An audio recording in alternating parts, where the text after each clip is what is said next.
Tal vez se ha preguntado frecuentemente, ¿dónde puedo encontrar respuestas a las preguntas más difíciles de la vida en un mundo lleno de tragedias, conflictos y problemas? ¿O dónde y cómo puedo encontrar fortaleza para enfrentar las luchas que tengo hoy? Bienvenido a otro programa del Instituto Bíblico del Aire, donde estudiamos juntos el libro de libros, la palabra de Dios, la Santa Biblia, para encontrar las respuestas de Dios a nuestras preguntas más profundas. Tome su Biblia y unámonos a nuestro Maestro para la lección de hoy. Es un verdadero placer que nos encontremos una vez más en esta serie de estudios bíblicos en el Nuevo Testamento. Estamos considerando el Evangelio según San Lucas y nuestra lección anterior la concluimos hablando acerca de este edicto, este decreto de parte de Augusto César que obligaba a todos los moradores de Israel a que fueran a sus lugares de nacimiento para ser empadronados. Decíamos que esto era parte de la providencia de Dios, ya que permitiría que se cumpliera la escritura que decía que el Mesías nacería en Belén. Este era el hogar de José y de María, donde también nació el Señor Jesucristo. Cuando Augusto César hizo ese decreto, forzó a José y a María a ir a Belén, porque ese era su pueblo ancestral, Belén, para ser empadronados allí.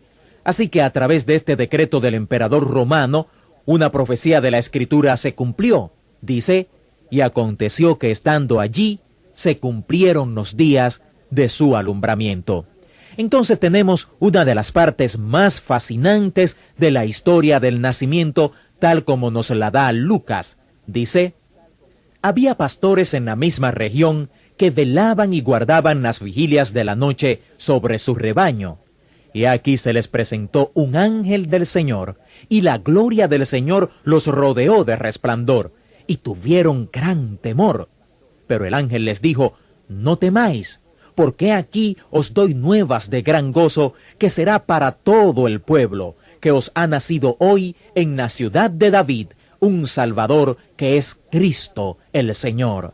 Esto os servirá de señal. Hallaréis al niño envuelto en pañales, acostado en un pesebre. Un pesebre es un montón de paja para los animales. No es el lugar donde uno buscaría a un bebé, por supuesto. Pero estos pastores responden de una manera maravillosa. Ellos dicen, pasemos pues hasta Belén y veamos esto que ha sucedido y que el Señor nos ha manifestado. Ellos se fueron corriendo a la aldea y encontraron a José y a María y al bebé en el pesebre. Los pastores contaron a todo el mundo lo que había sucedido y lo que el ángel les dijo sobre el niño, y todos los que escuchaban la historia expresaban asombro. Pero María guardaba todas estas cosas en su corazón y con frecuencia pensaba en ellas. Luego, nos dice Lucas, los pastores regresaron a sus campos a atender a sus ovejas, alabando a Dios por la visita de los ángeles y porque habían visto al niño tal como el ángel les había dicho. ¿Se ha preguntado usted alguna vez por qué Dios se molestó en hacerles saber a esos pastores el milagro que estaba por ocurrir, la encarnación? ¿Por qué a los pastores? Cuando Dios fue al sacerdote y le habló sobre el nacimiento, el sacerdote no creyó, y su incredulidad le cerró la boca. Cuando fue a la madre de Jesús, la Virgen María en ese momento, quien tenía una magnífica fe y era una hermosa persona, ella creyó y guardó todas estas cosas en su corazón, o sea, a nadie lo comunicó. Cuando el ángel fue a los pastores, note esto, ellos creyeron, vieron y se lo contaron a todo el mundo. Tal parece que Dios puso a los pastores en esta historia para que lo contaran a todos. Una aplicación obvia de esto posiblemente sería algo así. El milagro del nacimiento fue sencillamente esto. Dios se hizo un hombre y vino a la historia. Él interceptó la historia humana. Por eso es que dividimos la historia en antes y después de Cristo. Ese es el evento más importante que haya sucedido en toda la historia de la humanidad. ¿Está usted consciente del hecho de que el Nuevo Testamento y el Antiguo Testamento nos dicen en muchos lugares que Él lo va a hacer de nuevo? ¿Está usted consciente del hecho de que muchas de las profecías del Antiguo Testamento que nos hablan del advenimiento del Mesías también nos hablan de su segunda venida? Como ese manifiesto de Isaías 61, eso no solo profetizó la primera venida, sino también la segunda venida, y por eso es que Jesús se detuvo en medio de un versículo y dio el rollo al rabí. No siguió leyendo que él iba a cumplir el día de la venganza de Dios. La Escritura dice que Dios va a tomar venganza algún día y todas las cosas serán puestas en su lugar. Por supuesto que la venganza de Dios no es una venganza al estilo humano. La Escritura dice en el Antiguo y en el Nuevo Testamento que la historia será consumada por la intervención divina. Dios vendrá a la historia humana una vez más. Él va a interceptar la historia otra vez.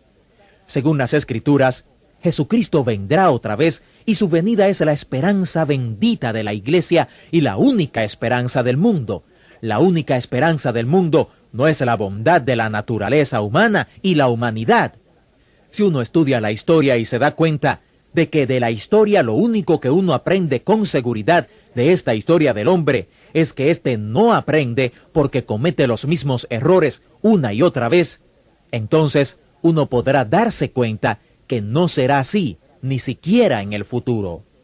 Cuando usted estudie la historia del nacimiento, haga esta aplicación. La primera vez que Jesús vino, Dios tomó a algunas personas, no muchas, pero Él le dijo a un sacerdote, y el sacerdote no creyó. Uno pensaba que el sacerdote tendría que creer, pero este sacerdote no creyó. Los sacerdotes en el tiempo de Jesús eran escépticos más grandes que los abogados a veces. Y el sacerdote no creyó. Así que Dios dijo, está bien, lo voy a hacer. No estoy limitado por tu incredulidad, pero voy a cerrar tu boca. No podrás contárselo a nadie. Dios nos ha dicho que Él vendrá otra vez. La pregunta es, ¿lo ha creído usted? ¿Cree usted que Él es la única esperanza de este mundo? ¿Cree usted que esa es la bendita esperanza del creyente? Bien, hay una manera de saber si usted cree o no cree. ¿Cuándo fue la última vez que usted le dijo a alguien acerca de esto? Usted está rodeado por personas que están al final de la calle de la esperanza. No tienen esperanza, pero usted sí. Si usted sabe que Jesucristo regresará, usted tiene una bendita esperanza como creyente. Y usted tiene la única esperanza que este mundo tiene. Y si usted lo cree, usted tiene que decírselo a la gente. Pero si usted no lo cree, como Zacarías, su incredulidad le cerrará la boca y no podrá contárselo a nadie. Algunos lo creen, pero están tan preocupados por lo que llamamos parálisis de análisis como María, que están pensando y pensando. ¿Será en medio de la tribulación? ¿O será al principio de la tribulación? ¿O al final de la tribulación? Antes todo estaba centrado en el milenio, pero ahora está centrado en la tribulación. Y hay gente que no tiene comunión con personas que no están de acuerdo con ellos sobre exactamente cuándo y cómo Él regresará. Y están tan ocupados estudiando y analizando eso que no le hablan a otros de las buenas nuevas. No comparten con los demás sus descubrimientos. Los pastores son un gran ejemplo para nosotros. Y cuando los pastores oyeron sobre este gran milagro de Dios, que Dios vendría a la historia, que la palabra se iba a hacer carne, Él iba a vivir entre nosotros, Dios realmente se iba a hacer hombre, Emmanuel, Dios con nosotros, ellos lo creyeron aún antes de verlo y a todos lo contaron. La aplicación es obvia, por supuesto. No debemos pensar que debemos ser como Zacarías en cuanto a la segunda venida de Cristo.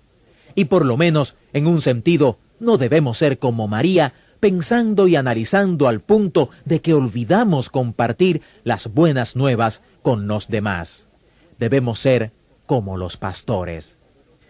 Hay 2 párrafos más en esta historia que son muy emocionantes.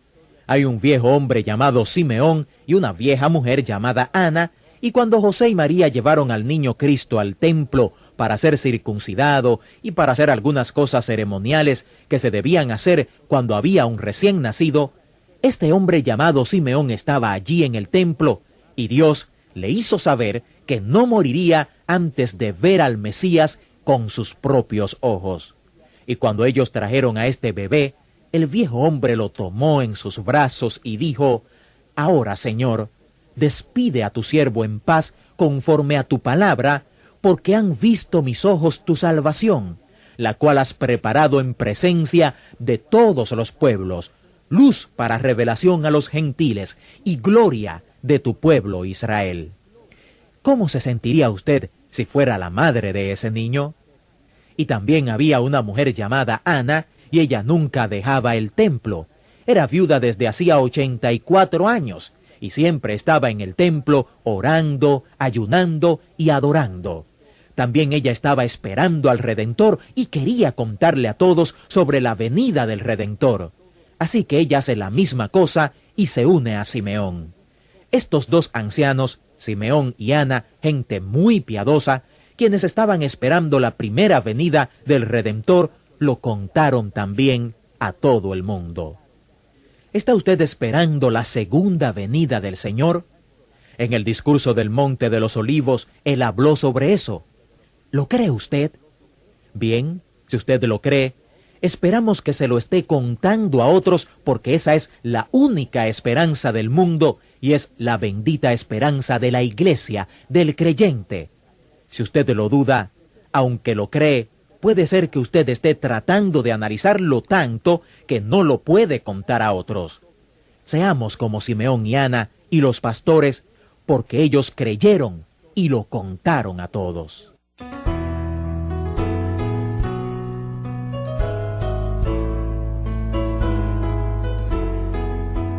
Estimado discípulo y fiel estudiante de la Palabra de Dios, gracias por ser parte del Instituto Bíblico del Aire. Confiamos y oramos que usted aplicará lo que ha oído y aprendido en la lección de hoy de la Palabra de Dios. Por favor, planifique unirse a nosotros la próxima vez e invite a alguien más a unirse a usted para aprender juntos en el Instituto Bíblico del Aire. Contáctenos y comparta lo que está aprendiendo y cómo lo está ayudando este estudio a crecer en su conocimiento y fe en www.institutobiblicodelaire.com. Además, en nuestro sitio web, usted podrá descargar también todos los archivos de audio y las notas de este estudio. Ingrese a www.institutobiblicodelaire.com. Que el Dios de esperanza lo llene de todo gozo y paz al confiar en Él, para que pueda desbordar de esperanza por el poder de su Espíritu Santo.